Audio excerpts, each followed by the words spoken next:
తాలాపూర్ అనే ఊరిలో గోవింద్ ఇంకా అరవింద్ అనే ఇద్దరు వ్యక్తులు నివసిస్తూ ఉంటారు. అక్కడ ఒక అడవి దగ్గర ఒక నది ఉండేది. అక్కడ చుట్టుపక్కల ఎవ్వరూ నివసించేవారు కాదు. అలాంటి చోటున నదికి ఇటువైపు గోవిందిల్లు, అలానే అటువైపు అరవిందిల్లు ఉండేవి.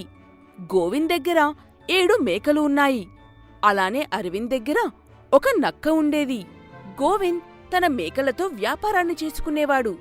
అలానే అరవిందేమో ఒక కట్టెల వ్యాపారి. ఎలానో అరవింద్ చాలా మంచి వ్యక్తే, కాని తన నక్క చూపు మాత్రం ఎప్పుడూ గోవింద్ మేకల మీదనే ఉండేది. కాని వాళ్ళ ఇళ్లకి మధ్యలో నది ఉండడం వల్ల ఏం చేయలేక కూర్చునేది నక్క. ఏంటి విషయం అరవింద్, చాలా దిగులుగా కనిపిస్తున్నావు? లేదు మిత్రమా, కొంచెం ఆరోగ్యం బాలేదు. అందుకే అడవిలోకి కూడా వెళ్ళడం లేదు ఈరోజు. ఈరోజు నాకు నా మేకలకి కూడా సెలవు మిత్రమా. కానీ నాకు ఊరిలో కొంచెం పని ఉంది.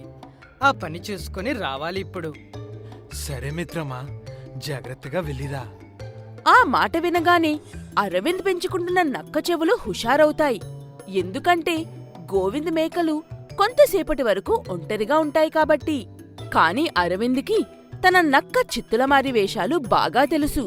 అందుకని తను గోవింద్ తిరిగి వచ్చేంతవరకు వాటికి కాపలా ఉంటాడు. కాని గోవింద్ రావడానికి చాలా ఆలస్యమవుతూ ఉంటుంది. అందుకని ఇంక ఎదురు చూడలేక అరవింద్కి కునుకు పట్టేస్తుంది. ఆ నక్క ఈ అవకాశాన్ని లాభం చేసుకుని నదిలో తక్కువ లోతు ఉన్నవైపు దిగి అటు వెళ్ళి ఆ మేకల మీద దాడి చేయడానికి ప్రయత్నిస్తుంది. కాని ఆ 7 మేకల్లో ఉన్న 2 మేకలు చాలా తెలివైనవి. అలానే ఆ నక్క కంటే శక్తిలో కూడా ఏమీ తక్కువ కాదు. అందుకని ఆ నక్కను మేకలు గోవింద్ ఇంటికి వచ్చే వరకు అక్కడే బలవంతంగా ఉంచేస్తారు. అలా గోవింద్ ఇంటికి వచ్చిన తరువాత ఆ నక్క సందు చూసుకుని పారిపోతుంది. ఇదిక్కడేం చేస్తుంది? అమ్మో, నా మేకలు బానే ఉన్నాయి కదా అని అనుకుంటూ గోవింద్ వెళ్ళి ముందు తన మేకలను చూసుకుంటాడు. అంతా బానే ఉండడంతో ఏదో దారి తప్పి వచ్చి ఉంటుంది ఆ నక్క అని అనుకుని నిమ్మలపడతాడు. కాని ఆ నక్కకి వాటి మీద కసి ఇంకా ఎక్కువవుతుంది. అలా కొన్ని రోజుల తరువాత గోవింద్కి మళ్ళీ ఏదో పనిపడి కొన్ని రోజులకు బయటికి వెళ్లాల్సి వస్తుంది. అందుకని తన మేకలను అరవింద్ని చూసుకోమని చెప్పి మాట తీసుకుని వెళ్తాడు అక్కడ నుంచి. మిత్రమా అరవింద్, నేను కొన్ని రోజులు పని మీద బయటికి వెళ్తున్నాను. నేను తిరిగి వచ్చే వరకు నా మేకలను జాగ్రత్తగా చూసుకుంటావా? నీకు ఏమీ అభ్యంతరం లేదు అంటేనే. అరే, ఇందులో నాకు అభ్యంతరం ఏముంటుంది మిత్రమా? నేను ఖచ్చితంగా జాగ్రత్తగా చూసుకుంటాను నీ మేకల్ని అని అంటూ మిత్రులిద్దరూ కాసేపు మాట్లాడుకున్న తరువాత గోవింద్ అక్కడి నుంచి వెళ్ళిపోతాడు. అరవింద్ ఆ మేకలని ఒక పాకలో భద్రంగా ఉంచుతాడు. అది అంతా చూసి ఆ నక్క చాలా సంతోషిస్తుంది. ఇంకా ఇప్పుడు ఆ నక్క రాత్రి అవ్వడం కోసం ఎదురు చూస్తూ ఉంటుంది. అరవింద్ పడుకున్న తరువాత నక్క ఆ మేకలను తినడానికి వెళ్దామని అనుకుంటుంది. అలా చీకటి పడగానే మెల్లగా వెళ్ళి చిన్న మేకలను పట్టుకోడానికి ప్రయత్నిస్తూ ఉంటుంది. కాని ఆ 2 మేకలు ఉన్నంతవరకు ఈ నక్క ఆ మేకల దగ్గరికి వెళ్ళలేకపోతుంది. ఇంక దీనంతటి వల్ల అక్కడ గోలగోలగా ఉంటుంది. అందుకని అరవింద్కి మెలకువ వచ్చేస్తుంది. వెంటనే లేచి ఆ మేకల దగ్గరికి వెళ్తాడు. అప్పుడు ఆ నక్క దాక్కుండిపోతుంది. ఖచ్చితంగా ఈ పెద్ద మేకలు 2 కొట్టుకున్నట్టున్నాయి. అందుకే వీటిని తీసుకువెళ్లి వేరుగా పెట్టాలి అని అనుకుంటూ ఆ 2 మేకలను అక్కడ నుంచి తీసుకెళ్లి వేరువేరు స్థలాల్లో కట్టేస్తాడు. ఆ 2 మేకలు అక్కడ నుంచి వెళ్ళిపోయిన తరువాత మిగిలిన మేకలు ఒంటరి అయిపోతాయి. అలానే అరవింద్ మళ్లీ వెళ్లి పడుకుండిపోతాడు. అతను వెళ్ళగానే ఆ నక్క బయటికి వస్తుంది. దాన్ని చూడగానే చిన్న మేక పిల్లలన్నీ ఒక మూలకి వెళ్ళిపోయి భయపడుతూ ఉంటాయి. ఇంతలో ఆ 2 పెద్ద మేకలు వాటి తాళ్లు తెంపుకొని వచ్చి వాటి కొమ్ములతో గట్టిగా గుద్ది ఆ నక్కని చంపేస్తాయి. మరుసటి రోజు ఉదయం అరవింద్ నిద్రలేవగానే ఆ మేకల దగ్గరికి వెళ్లి చూస్తాడు అవి సురక్షితంగా ఉన్నాయా లేదా అని. అక్కడికి వెళ్లి చూసేసరికి ఆ నక్క చనిపోయి ఉంటుంది. అలానే ఆ 2 మేకలు ఇంకా మిగిలిన 5 మేకలు నించుని ఉంటాయి. అరవింద్కి అప్పుడు జరిగిన విషయమంతా అర్థమవుతుంది. అందుకని అతను ఇంకా ఏమీ మాట్లాడకుండా గప్చుప్గా ఆ నక్కని పూడ్చేస్తాడు. కొన్ని రోజుల తరువాత గోవింద్ తిరిగి వస్తాడు. నా మేకలు జాగ్రత్తగా చూసుకున్నందుకు ధన్యవాదాలు మిత్రమా. ఎలా ఉన్నావు నువ్వు? అంతా బానే ఉందా? హా మిత్రమా గోవింద్, అంతా బానే ఉంది. అలానే నీ 7 మేకలు చాలా మంచివి, ఇంకా శాంతమైనవి. గోవింద్ తన మేకలను తీసుకుని అక్కడి నుంచి వెళ్ళిపోతాడు. అలానే అరవింద్ వాళ్ళని చూస్తూ నించుండిపోతాడు. మీ అందరికీ మూఢనమ్మకాల గురించి తెలిసే ఉంటుంది. మనుషులు రకరకాల వస్తువులకు భయపడుతూ ఉంటారు. ఎలా అంటే, వెళ్తున్న దారిలో నల్లపిల్లి అడ్డు వచ్చింది అంటే జనాలు ఆ దారి నుంచి వెళ్లరు. ఇంకా అలానే ఎవరైనా ఎక్కడికైనా వెళ్తున్నప్పుడు పొరపాటున తుమ్మాము అంటే వాళ్ళు కాసేపు ఆగి వెళ్లడమే మన అందరికీ మంచిది అని అనుకొని అక్కడే ఆగిపోతారు.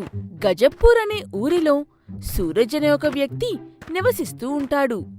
ఎవరినైతే ఆ ఊరిలో ప్రజలు ఏ నల్లపిల్లి కంటే తక్కువగా చూడకుండా అసహ్యించుకుంటారో అతను ఎక్కడికి వెళ్ళినా సరే తనతో పాటు ఇతరుల కోసం దరిద్రాన్ని వెంట తీసుకొని వెళ్తాడు.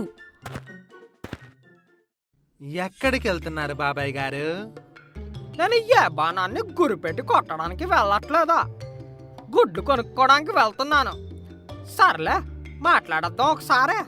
లల్లుబాయ్ దుకాణం నుంచే గుడ్లు తెచ్చుకుందామని వెళ్తున్నాను. తర్వాత మాట్లాడతా నీతో అని అంటూ 2 అడుగులు వేస్తాడు. ఆ తరువాత ఎక్కడి నుంచి వస్తుందో తెలియదు కాని ఒక బాణం వచ్చి ఆ వ్యక్తి వెనుక గట్టిగా గుచ్చుకుంటుంది. చెయ్యి నా దరిద్రం, నాకు తెలుసు నీతో మాట్లాడితే ఇలానే జరుగుతుందనే అని అంటూ సూరజ్ వైపు తిరిగి చూస్తాడు. కాని అప్పటికే సూరజ్ అక్కడ నుంచి వెళ్ళిపోతాడు. ఇంకా కొన్ని రోజులు ఇలానే కొనసాగింది అంటే మన ప్రాణాలకే ప్రమాదమని ఆలోచించుకుని కొంతమంది ఊరి ప్రజలు కలిసి సూరజ్ని ఊరి నుంచి బయటికి పంపించేస్తారు. సూరజ్, మేమందరం కలిసి ఒక నిర్ణయం తీసుకున్నాం. ఇంకా నువ్వు ఈ ఊరి నుంచి బయటికి వెళ్ళిపోవాలి అని. మమ్మల్ని తప్పుగా అనుకోకు నాన్నా సూరజ్, కానీ నువ్వు ఉండడం వల్ల మేము ప్రశాంతంగా ఉండలేకపోతున్నాం. నాకు ఈ విషయం అస్సలు అర్థం అవడం లేదే. మీరు ఇంకా వాడిని ప్రేమగా బతిమలాడుతున్నారేంటి? లాగి పడేయండి ఇంట్లో నుంచి ఆ దరిద్రాన్ని. ఇంకా అంత అవసరం ఏమీ లేదు చంద్ర, నేను వెళ్ళిపోతాను ఇక్కడి నుంచి. నా ఆవుల్ని తీసుకెళ్ళనివ్వండి నన్ను, చాలు అని అంటూ సూరజ్ తన ఇంటికి వెళ్లి తన ఆవులను తీసుకొని అడవిలోకి వెళ్ళిపోతాడు. అక్కడ తన ఆవులను మిగిలిన అడవి జంతువుల నుంచి కాపాడడం కోసం సూరజ్ రాత్రిపగలు కష్టపడి వెదురు కర్రలు అన్నీ విరిచి తీసుకొచ్చి చెరువు మధ్యలో ఒక ఇల్లు, ఇంకా అందులోనే ఒక స్విమ్మింగ్ పూల్ని కూడా కడతాడు, మిగిలిన జంతువులతో ఇబ్బంది లేకుండా. సూరజ్ రోజు ఉదయం అతని కోసం పళ్ళు ఇంకా ఆవుల కోసం గడ్డిని తీసుకొని వస్తాడు. ఆవులు ఆరాంగా గడ్డి తిని ఎండ సమయంలో ఆ స్విమ్మింగ్ పూల్లో ఉంటూ ఆ తరువాత వాటి పాకలోకి వెళ్ళిపోయేవి. కాని అతన్ని ఊరిలో నుంచి పంపించేసిన వారు మాత్రం ఇంకా బాధల్లోనే ఉంటారు. నేననుకున్నాను ఆ సూరజ్జే ఈ ఊరికున్న దరిద్రమని, అందుకే మాకప్పుడు చెడు జరుగుతుందని. కానీ ఇప్పుడు వాడు ఈ ఊర్లోనే లేడు. అయినా సరే ఇలా ఎలా అవుతుంది? నాకు కూడా ఏమీ అర్థం అవ్వడం లేదు. ఏదో రోజు సమయం చూసుకొని వాణ్ణి కలిసి రావాలి. అలా ఊరివాళ్లు మాట్లాడుకుంటూ ఉంటారు. అది అంతా కూడా దొంగచాటుగా చూస్తూ ఉంటాడు చంద్ర. నిజానికి దీనంతటి వెనుక ఉన్నది చంద్రానే. అతను ఉదయం నుంచి సాయంత్రం వరకు బేతాళుడులాగా సూరజ్ వెనుకనే ఉండేవాడు. అలాని ఎప్పుడైతే ఎవరైనా సూరజ్తో మాట్లాడుతారో అప్పుడు వారు అనుకునేవి నిజం చేసే పనిలో ఉండేవాడు చంద్ర. అందుకే అందరూ సూరజ్ని దరిద్రమని తిట్టేవారు. అలానే చంద్ర అతన్ని తిట్టడం చూసి చాలా చాలా సంతోషించేవాడు నవ్వుకుంటూ. సూరజ్, మేమనుకున్నాము నువ్వు మా ఊరుకున్న దరిద్రానివని, అందుకే మాకప్పుడు చెడు జరుగుతుందని. కానీ నువ్వు ఊరి నుంచి వెళ్ళిపోయినా సరే మాకదే చెడు ఇంతకు ముందు కంటే చాలా ఎక్కువగా జరుగుతుంది. మాకనిపిస్తుంది నిన్ను కష్టపెట్టినందుకు మాకు శిక్ష పడుతుంది అని. అలా ఏం లేదు బాబాయ్ గారు. దీనంతటి వెనుక ఆ చంద్రహస్తం ఉంది. అని అంటూ విషయమంతా చెప్తాడు సూరజ్. ఈ విషయం నేను మీకు ముందు కూడా చెప్పి ఉండేవాణ్ణి, కానీ అప్పుడు నా మాటని మీరెవ్వరూ కూడా నమ్మేవారు కాదు. నేను నాకున్న ఈ ఇంట్లో చాలా సంతోషంగా ఉన్నాను బాబాయ్ గారు. ఒకవేళ మీకు కావాలంటే మీకు ఎప్పుడు వీలైతే అప్పుడు ఇక్కడికి వచ్చి ప్రశాంతంగా ఉండి వెళ్ళొచ్చు. అలా కాసేపు మాట్లాడుకున్న తరువాత ఊరి వాళ్ళు తిరిగి ఊరికి వెళ్ళిపోతారు. అలా వెళ్ళి చంద్రాని పట్టుకొని కొట్టి నిజం తెలుసుకున్న తరువాత పోలీస్ వాళ్ళకి అప్పచెప్పేస్తారు అతన్ని. ఆ తరువాత ఊరి ప్రజలు ప్రతిరోజు సూరజ్ని కలవడానికి అడవిలో ఉన్న ఆ బ్యాంబూ హౌస్ స్విమ్మింగ్ పూల్ దగ్గరికి వెళ్ళేవారు. సూరజ్ మీద ఉన్న చెడ్డ పేరు కూడా ఇప్పుడు తొలగిపోతుంది.